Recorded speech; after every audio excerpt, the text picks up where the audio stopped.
وتضم ضريح النبي خالد بن سليمان الأبسي في المسجد المسمى باسمه والمدرج ضمن الحظيرة التراثية الوطنية، ولها من العادات والتقاليد ما يرتبط بظروفها المحلية والخاصة كما كانت طيلة قرون أي إبان الوجود العثماني والعهد الاستعماري نقطة تجمع وانطلاق قوافل الحجيج، حيث تستقبل أركاب الحج القادمة من شمال إفريقيا ومن الصحراء الكبرى.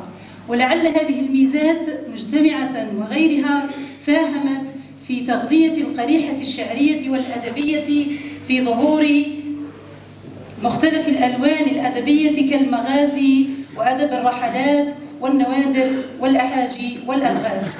ولكن ما تفردت به البلدة هو ثراء الملكة الشعرية التي غلب عليها الشعر الشعبي، والذي ازدهر طيلة القرن التاسع عشر مع ظهور مجموعة من الشعراء أبرزهم الثلاثة الفحول الذين ذاع صيتهم داخل الوطن وخارجه، وهم بن ديطون، بن يوسف، الشيخ السباتي، مما جعل من سيدي خالد قبلة الكلمة بكل أطيافها والقصيد بكل أغراضه وأساليبه ومعانيه.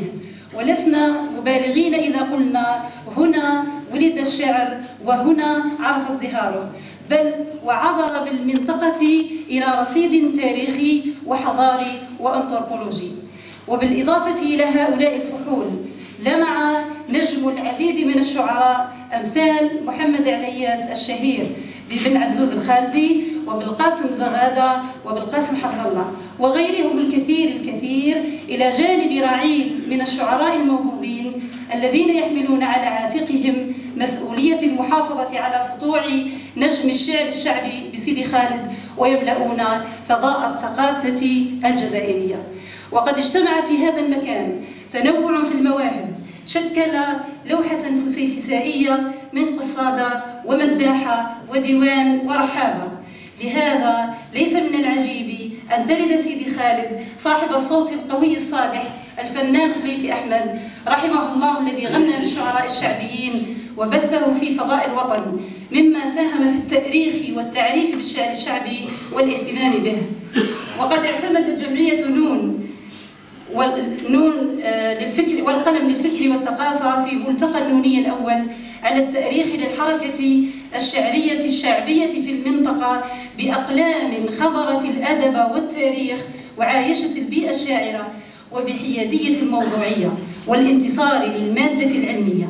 ولم تتحيز جمعيتنا إلا للتاريخ والذاكرة والهوية، وما عملنا هذا إلا سد ثغرة بسيطة في دراسة تاريخ المجتمع والوقوف على فكر لا زال قامعا ومؤثرا خفيا في ذاكرتنا الجمعية ومنعطفا هاما في تكوين مجتمعنا الحاضر.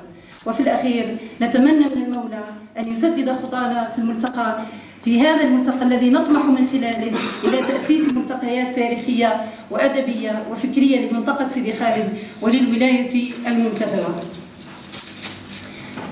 فقط من خلال هذا المنبر أردت أن أوجه تحية كبيرة لجنديات الخفاء اللواتي فرضت عليهن البيئة والظروف الغياب.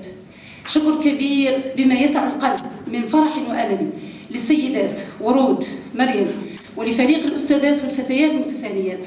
شكر خاص جدا للسيدة جليلة الرومي. أرجو من السادة الضيوف فقط أن يحترموا شرطنا في التصوير، خاصة أبنائنا الشباب، لأن عندنا مجموعة من المصورين.